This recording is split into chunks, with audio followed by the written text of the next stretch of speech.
This is the Buried in Work podcast, where we share tips and interview experts to help you simplify estate planning and end-of-life tasks. I'm your host, Adam Zuckerman, and today we have the honor of speaking with Angelyn Frazer-Giles. Angelyn wears many hats. In addition to being the founder of Heirloom Estate and Legacy Preservation, she's also the president of the International End-of-Life Doula Association. That's INELDA for those that are unfamiliar. Angelyn brings over 25 years of experience in advocacy, in governance, and end-of-life care, and that makes her an unbelievably powerful voice in the field. We're lucky to have you here today. Welcome, Angelyn. Thank you, Adam, so much. I'm really excited to be here. It's going to be a fun conversation. For those that aren't familiar with INELDA, let's start there. So you're the president of the organization. Can you tell us a little bit about the mission of INELDA and the work that you do? Sure. So the mission of INELDA is to educate and train end-of-life doulas. That is the basic mission, to ensure that anyone who wants an end-of-life doula can have an end-of-life doula. And I think for us, the educational process is really important because of the fact that a lot of people, when they hear of doulas, they think birth doulas, which makes perfect sense because that is what we are accustomed to hearing about, is birth doulas. And so when I tell people end-of-life doulas that that's a thing, they tend to want to know more, and they're very curious. And end-of-life doula, and I say, yeah, you have a birth doula that comes in on the front end, and end-of-life doulas are towards the tail end, and they have very, very unique skills and abilities that just help people as they transition. And when I say help, it's helping the client transition in the best way possible. Death is a scary thing. And I think that for a lot of people, having someone there that can kind of guide them through the process just makes it that much easier. So easier for not only the person who is dying, but also for the family and friends who want to be there in support. So our mission is to educate and train end-of-life doulas. How many doulas are there in America? Oh my gosh, that's a good question. I don't know that there is an exact number, but doulas are being trained every day, and there are various entities that actually go through the training. So we have probably in our membership base, we have over 40,000 members, but that could be partially people who are really interested in being an end-of-life doula, interested in supporting the mission of INELDA, but also end-of-life doulas. And so there's not like any one place where all of the doulas, come and they register and their names or you can pull up their names anywhere. But there are thousands of doulas around the country, and internationally, we're seeing more and more doulas, and we are at the International End-of-Life Doula Association. Is there an uptake in international or in America where there's a trend line where more people are gravitating toward the field? Or is it's pretty stagnant over the last, decade or so? No, I would definitely say that there is an uptick in people wanting to learn more about doulas as more and more people become doulas and talk about it. I think that there is definitely in the U.S. more and more people want to try to hire a end-of-life doula. What is interesting is internationally, in certain countries, death is thought of differently than it is here in the United States, right? People are a little bit more open and accepting of what death means. Death to some people you're setting that person free to go to whatever realm it is that you believe in, right? So, in Mexico, for example, there's a Day of the Dead, like honoring the dead, people having weddings and wedding ceremonies and funerals in Latin American countries and in other countries in Italy. And it's just the way that the death is thought of internationally is a little different than here in the U.S. But I think that because of the fact that we had this major pandemic, right, that happened, and people were dying by the minute, right, everywhere. People were dying in hospitals and hospice, in their homes, that people started really trying to understand a little bit more about what does that mean? What does death care mean? And how can I help my loved one if I am alone in my home with my loved one? Really getting people to understand you don't have to move the body right away. you can sit with that person and pray over them, play music over them, invite people over. I mean, that is what we did before there was this industry that said you had to come, you had to, call 911, pick up the body, like all of those things. There were things that were happening prior to the industry, let's say. And I'm not downing the industry by any means, because it's necessary in many instances. But when we had what you would call parlors, remember we used to say parlors, or we didn't, because I'm a little younger than, the folks who would say parlors, but the parlor became the funeral parlor, and so I think for us internationally, looking at how other people look at death, it's a little different than what we do, but definitely more and more people are becoming interested and wanting to become end-of-life doulas. Doing some quick math. So if you have 40,000 members, you're the international organization. We'll say that because you're based in the United States, the majority are in the U.S. So yes, at 40,000, 50 states, that's 800 people per state, which is a good amount. But let's say you're international, which you are. So let's say we have 500, square number, round number. Just to say, those 500 individuals per state, what does that process look like for them to become a doula? Is it like a doctor or a nurse where you have to get a certification, or could my sister, if she wanted to take a few exams or read a few things and go, you know what, I'm hanging a shingle, I'm now a doula? Well, there's a little bit more involved in just like saying you're going to just take a course or something. There is training that we do. We do both online and in-person trainings. Of course, during the pandemic, everything was online. And we have, generally it's a 3-day training that people go through, and we go through various modules. We actually just redid our curriculum to make it a little bit more culturally competent, so that when folks come to do our training, they understand that there's no telling who's going to pick up the phone and call you, right? It could be you are a Black doula in the Midwest, and someone picks up the phone and they're in desperate need of having someone come and sit with a family member, and that family member could die at any time. And I think that for folks who want to become a end-of-life doula, there's not a agency per se that just says, okay, you're certified. We do the training, and you go through competencies to make sure that you are going and doing no harm. You can go and do some training with other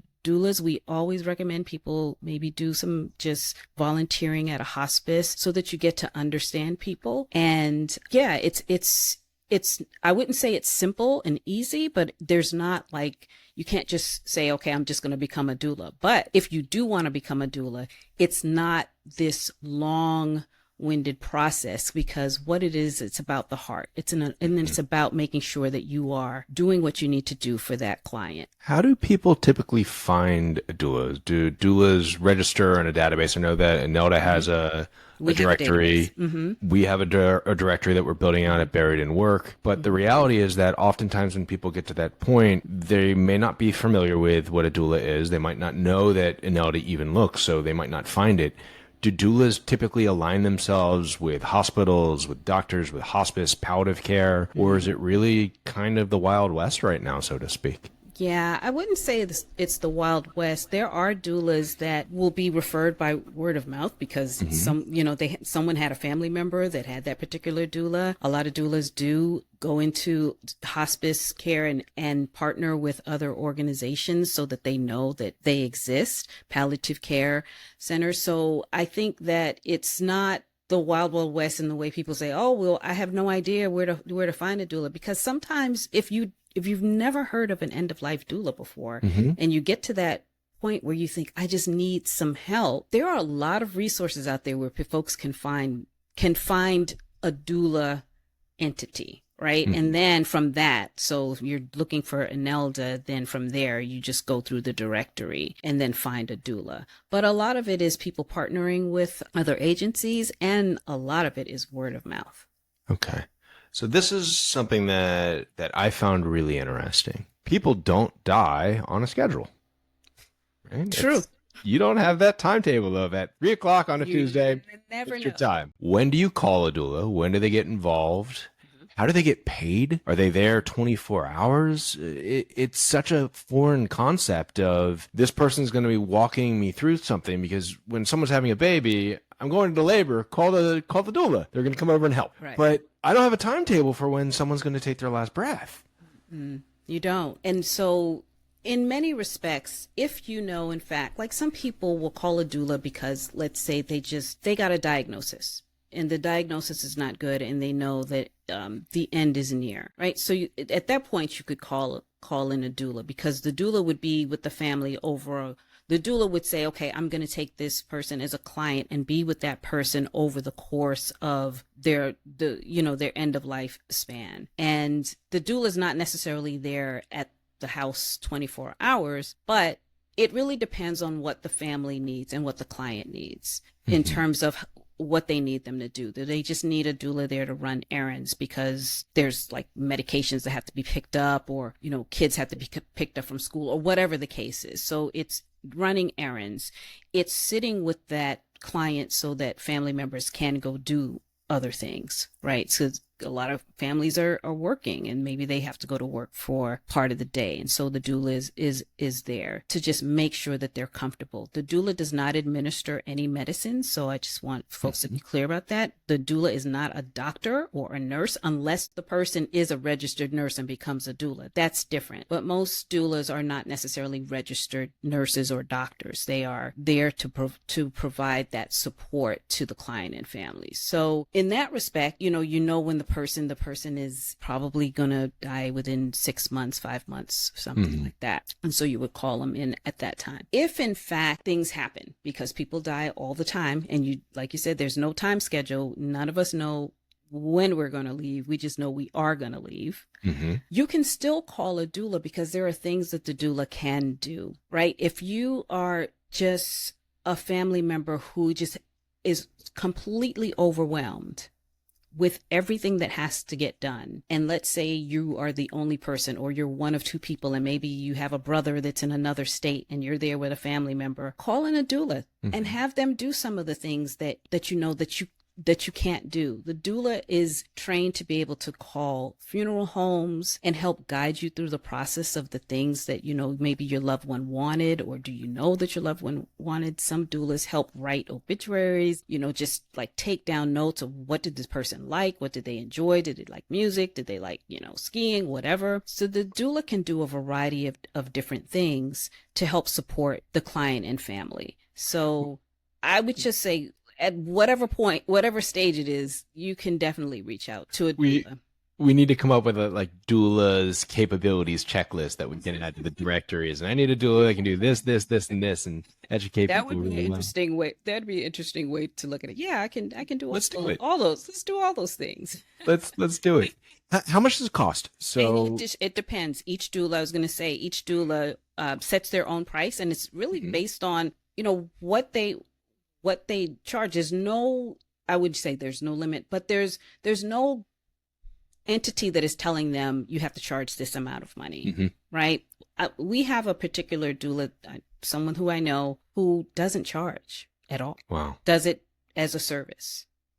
Does it as a service, because knowing that there are people out there in need, and so they'll just do it as service. Some have a sliding scale depending on the resources of whoever's calling. But it is a way for some doulas to earn a living. A lot of doulas do work full time, and this is what they do. Some, this is part-time work for them, and they do it because they care. So it just really depends. Are there doula booking companies? So we're going to say that instead of being I'm a sole proprietor doing it on my own out of the goodness of my heart, or a side gig to full time, but now there's a company that has 6 doulas or 20 doulas, and you call them and they dispatch? I have not heard of that. That's an interesting concept. I have not heard of a company that is dispatching in that way. INELDA's new International Doula Dispatch Agency, something like that. We can come up with that later. that'd be extra work for our executive director, who I don't think would appreciate that much. Yeah, But no, yeah, we'll make that we'll make that a paid internship. Now, you mentioned that there's doulas out there that are doing this out of the goodness of their heart for whatever that personal reason might be. And I imagine that so many of the 40,000 members that you all work with and support have personal reasons for doing this. And it really gives back to themselves, makes them whole. What's that for you? What's your personal journey? Where did you start and how did you get to where you are? Wow. I wish I knew exactly how it started. I think I have a fairly good idea. I was 9 years old when my mother died suddenly, and this was 1975. So just figure out how old I am. And we were in Honduras, which is where she grew up. Her mother and father were from Honduras in Central America, and we were there on vacation. And she and one of my older sisters had gone to a city, and my mom had a very massive heart attack. So you can imagine in 1975, in a developing nation, them being in another city than the younger kids were, and my aunt and my step-grandmother, trying to maneuver in a country in which my sisters didn't speak Spanish. My mom did, but my sisters didn't. Trying to manage in a country, getting a body from one place to another was harrowing. It was tough experience for them. And I remember the day before I heard that my mother died, we had left my grandmother's house, and we were walking around in the neighborhood and came across a casket shop. And for whatever reason, we're young kids. We walked through the casket shop because the doors were like open, and you could just, from the street, you just walk in. It's not like here where you go in and you're greeted and they bring you and they show you different caskets. This is a developing nation. We walk in, there's caskets there. And I remember, and I wrote this in my journal, seeing this small casket the size of for a baby or a small child.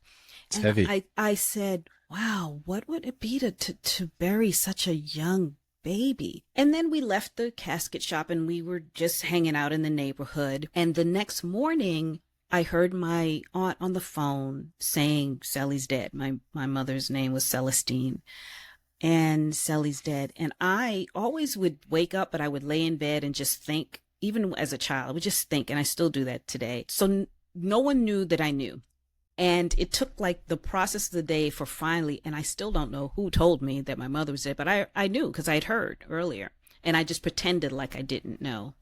And I remember when her body finally made it to the city that we were in, we didn't have her body in a funeral home. We had it at my grandmother's house. And there were 2 cauldrons of ice underneath the casket, keeping the body cool. And to this day, I think about that. I think about, okay, people die at home, or people can have a funeral at home. And I started just doing more research probably as I got older, into my late 30s, just about the process of, what you do. And it wasn't probably until somewhere around 2019, 2018 that someone actually told me about death doulas. Because I had always had in my mind that I wanted to try to help people with their end of life care, not specifically doula, because I didn't know what that meant, but end of life care planning ahead, having your will done, ensuring that people knew where things were, like what did you want to give away. And I always just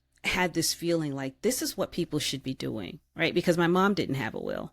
And now years later, when I found out about end of life doula, I decided at the height of the pandemic, because that's what you do, right? You become a doula at the height of the pandemic. Of course. That's what you do.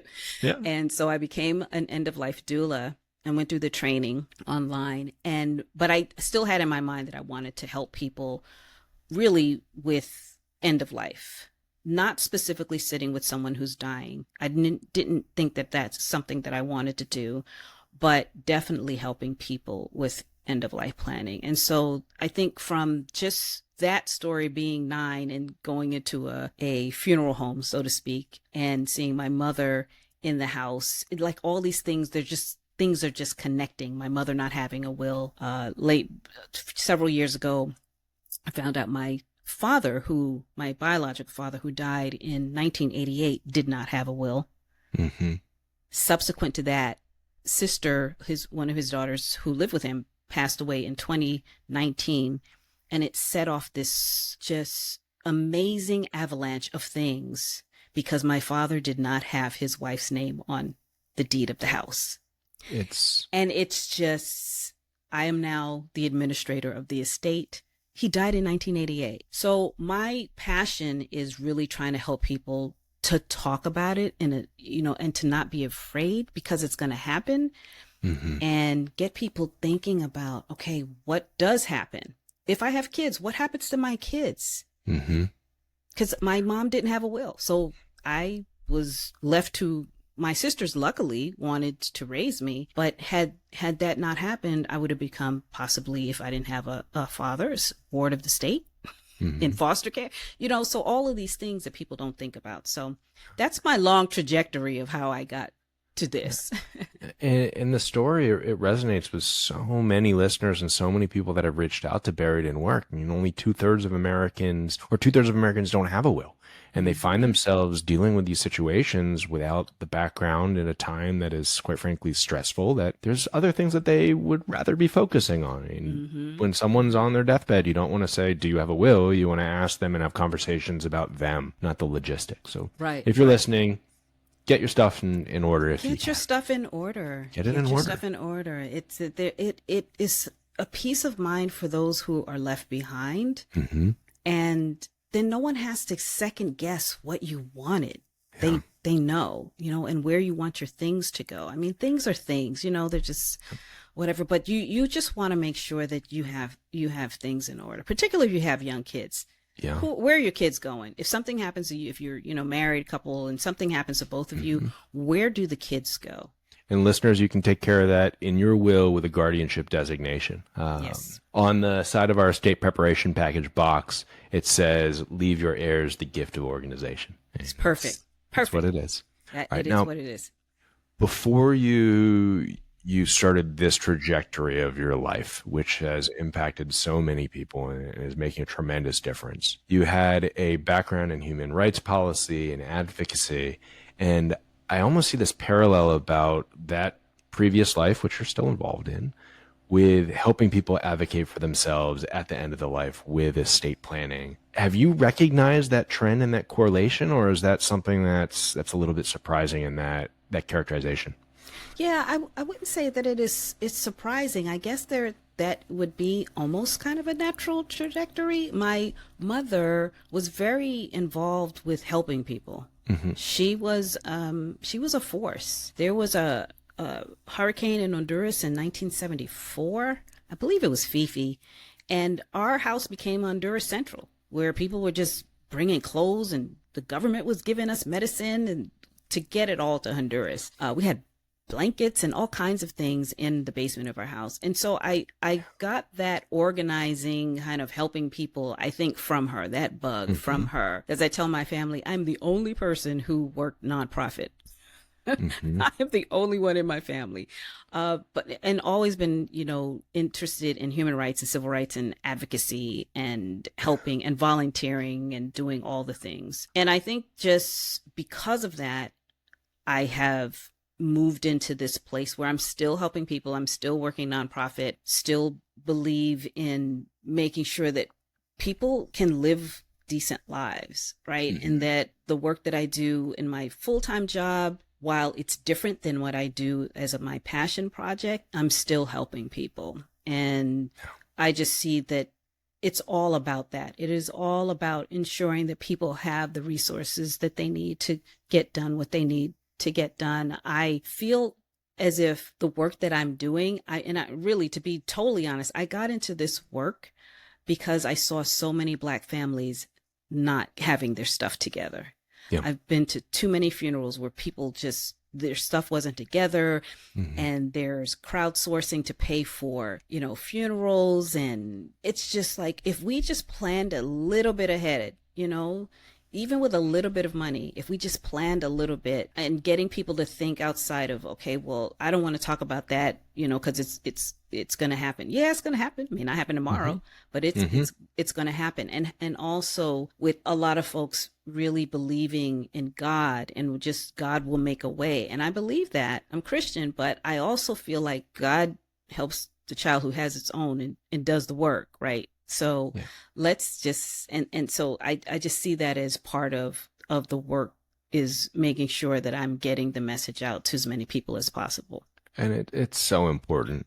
As a side note, you're right. It was Hurricane Fifi, now known as Hurricane Orlene. Over 8,000 people were killed in Honduras, September 1974. And at the time, it was the third deadliest Atlantic hurricane on record. Can you imagine? Can you imagine? Unbelievable. And somehow my mother, who was blind, was able to get barrels of goods over to Honduras. I don't know how she did it. We still don't know how she did it. It's a strong woman. It's a strong woman. Now, that story resonates with me a lot. So my mom and my dad had a great relationship. They were together 52 years, in love, best friends, like the storybook, relationship that a lot of people wish they had. But my mom was also of a generation where there were a lot of traditional family values, where my dad took care of a lot of the finances. She knew what was going on, but I just don't have to go and pay that bill because Andy's going to take care of it. And after everything happened, I realized, after doing some research, that women in America are outliving men by an average of 5.8 years, which means that as the boomers age, that there's going to be an entire generation, just like you mentioned with the Black community, where people just aren't as on top of the situation as they could be. And that's really what we're trying to do, is help people avoid these challenges. And it's not complicated. And whoever you are, if you're listening, like, get your stuff in order. It's not difficult. You just need to do it. Mm-hmm. It's not. What it is it's scary for people. It's not the difficulty. It's scary to sit down with your family members and to say, okay, what do you want? What do you want your obituary to say? There's nothing worse than a family getting together to write an obituary, and while they think they know that person, they really don't. Yeah. They really don't. There's so many things that get left out. People's names are spelled incorrectly. Yep. Children from the first marriage are left off the program. It's just insanity. And I think just learning how to sit and talk. You don't have to say, okay, I want to sit and talk about your will. You can just sit and have a conversation with your mom or your dad or your uncle and just get some basic information. I went to see two cousins in New York last week who were both in facilities. And the second cousin I went to see, I knew him since I was a little girl. And I just started asking him questions and writing things down. Things that I didn't know. Like, I didn't know when he was born. I didn't know how old he was. Just started asking him questions. And because you have family members who are unfortunately going to have dementia and they're going to start losing those memories, just start talking to people. I think we're just afraid to sit down and just have a basic conversation. You do not have to say, I want to sit down and write your will. I want to sit down and write your obituary. Just say, can we just sit down? I want to learn a little bit more about, where'd you go to school? Were you in the military? Like, there's families that don't even know that their family members were in the military, or where they went to school, or how many brothers and sisters that they had, if they were older folks. And I think it's the fear, but I think we have to get over the fear, because when you start to think about where your possessions go, and you think, okay, it's the government is going to make that decision on where things go, the government is going to make the decision on where your kids go. So is that really what you want to do? Don't you want to have some control, some agency over your life while you're here and your death when you're gone? So let's stop being afraid. Let's just. And I literally have goosebumps, like people on video, like my hair standing up. You are describing the card games that Buried in Work made. One more story and nothing left unsaid. One more story is like 6 different categories, prompts of questions. If you had an extra hour every day, what would you want to do? Where did you grow up? Tell me one time, one more story about this. And nothing left unsaid is, do you have a will? This is what intestate is. It's amazing. Like, you're literally describing, one of the things that we think is so important for people to focus on. I love it. I love it. Goosebumps. I love doing the work and I love talking to people. I had a client. This is not for a doula situation. This is just someone who I was trying to help with just, okay, look, the basics. Let's just do some of the basics. And they didn't have a will. And it was a friend of mine who hired me to help with her parents. Because here's the other thing. If you are a child and you have parents who are aging, they don't want to talk to you about wills. They don't. But they will talk to other people about.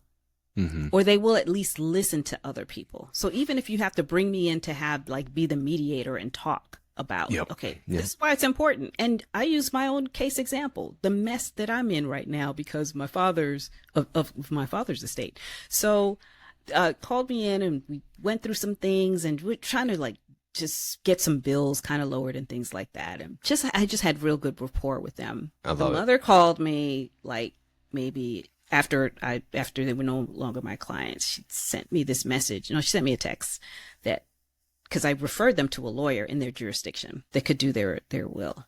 We got our will done. Never told my friend who hired me to help them. One day I was just talking. I was like, your parents did their will. They did? They did, yeah. How did they talk about it? They did. Yes, they did the will. So I just say, if you can't have the conversation with your parents because they don't want to have the conversation, just find an intermediary to help have the conversation. Buried in Where Can help you with that. Come to the resources page. There's a section that says, start the conversation with your parents. Definitely. All right. Now, the future of INELDA, there's a lot you guys are working on. There's a lot you want to have happen. What are your goals moving forward? Oh, so many goals. Well, we just redid the curriculum, as I mentioned, to make it it is just a great curriculum. So I highly recommend it. And we are bringing on more board members. We have a board retreat in October. We are doing additional outreach to hospice and prisons. And because people are dying in prisons also, in my work, because I did criminal justice work, people are dying in prison. They're not letting them out because they're dying. And so training people inside on how to be doulas to dying people inside is just, I'm just really excited about that work. So many other things that, are in the work. We have online sessions. We have in-person sessions. We are developing mentorships within the doula community, just a lot of different things that we're doing. So I highly recommend that you come to our website, check us out. Donate, of course. That's always the thing, right? As a nonprofit raising money. So. Right. If people want to find INELDA, if they want to donate, what is the website so they can find it? It is INELDA. I, N as in Nancy, E, L as in Larry, DA.org. INELDA.org. Angelyn, this has been phenomenal. I have one more question for you. Sure. You've been around the block. You've seen a lot. You've done a few of these podcasts before, a few interviews. What's the one question that people don't ask you that you always end with and go, you know what? Nobody ever asked me this question. What's that?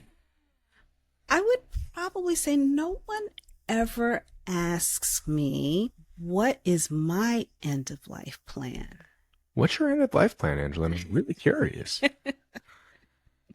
So my end of life plan is, I'm married. So my husband and I have a house and cars, and I don't have any biological children. We have he has children. And so our end of life plan is to make sure that they're okay if both of us leave at one time, or if he leaves, that I make sure that they're okay. And I want a party. I have written part of my obituary because, trust, my family doesn't know. They don't know what I've done, what I do. So I've done that. And yeah, I have a lot of things in order. So yeah, that's, I think no one's ever asked me, what's your end of life plan? So that would be it. All right. So finish writing that obituary. I'm not gone yet. So that's not yet, but stating it. It's kind of like, It's kind of like a will. You draft your have to go estate back, plan. and then you have to go back and look at it and say, did I really want to leave them that? I don't like them that much now. I'll take that out. The codicil to your own obituary. I think it's a new thing too. Lots of ideas today. All right, Angelyn, this has been fantastic. I really appreciate you taking the time, and Thank you. I wish you and INELDA the best. Thank you so much. I really appreciate you inviting me. Great conversation. Thanks so much. Take care. Thanks for listening to another episode of the Buried in Work podcast. Remember, you can save 10% on our estate preparation package and games with code podcast10 at buriedinwork.com.